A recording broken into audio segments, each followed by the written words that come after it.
Okay, so good evening. I'm delighted here to have Gavin Kiley from EBS Clonakilty with us.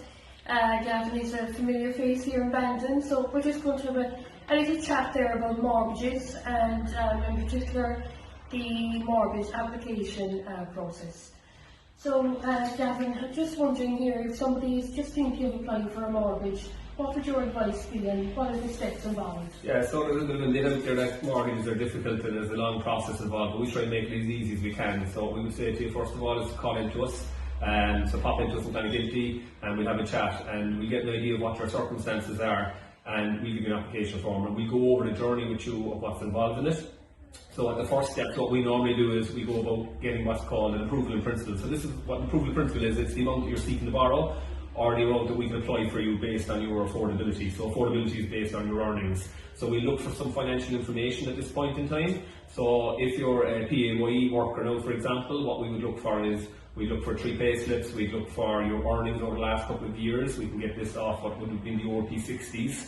And we look for your bank statement for the last 6 months and any borrowings that you might have elsewhere to get details on that. And that will allow us to put a picture together to try and see what your affordability look like and how much you can borrow. And then once we get an affordability sorted and we try and figure out what your maximum loan is, we'll give you that figure and then you go off to your auctioneer and you have a chat. And that approval in principle is valid for 6 months. So people don't necessarily have a house identified at that point in time, so they just want to get an idea of what their budget's going to be.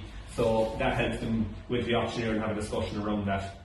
And once they find the house that they're looking for, the dream house, they come back to us and we will apply for a full letter of offer and we'll have mortgage details, we'll have account details and address details on the property and we'll upgrade it into a full approval. And what we would say during that stage is it's important as well that they don't do anything crazy in between. So for example, that they don't go off buying a brand new car maybe without having a chat with us because it can affect the affordability of what they're paying.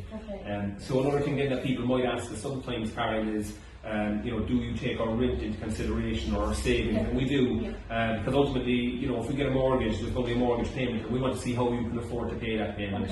So if you're paying, rent every month, or if you're saving every month, that certainly, comes into our reckoning. Yeah, so that's certainly part of it. Can I just ask you, Gavin, what are the challenges you face? You say for a person applying for a mortgage, usually what are the challenges basically that they will meet? The most common ones, the pitfalls. Probably the pitfalls would be maybe just to, showing regular savings, operating good, clean current accounts, meeting your bills regularly, no mispayments, that everything is nice and smooth. Again, it's case by case basis. It's how, the main thing really is that the mortgage is affordable for them, so that when they get the mortgage, that that the amount is something that they're comfortable with paying every month, and that they don't fall over on that. A lot of people will come in and look to borrow more than they can afford, so it's important that they get the right fit. So we would say the pitfalls involved sometimes with getting mortgage ready is that they wouldn't be saving often enough, that their account might not be ready, or that they're not sure what they're looking to do. So some people come into us and they might be looking to buy a house, next week. It doesn't work like that, unfortunately, and they have to be prepared for it. There's a small journey to go on, but it's a smooth enough journey. So just if you would like to get in contact with Gavin, he's based in the Clonakilty office and the office number is 023 88 354 84. That's EBS Clonakilty 023 88 354 84. Thank you.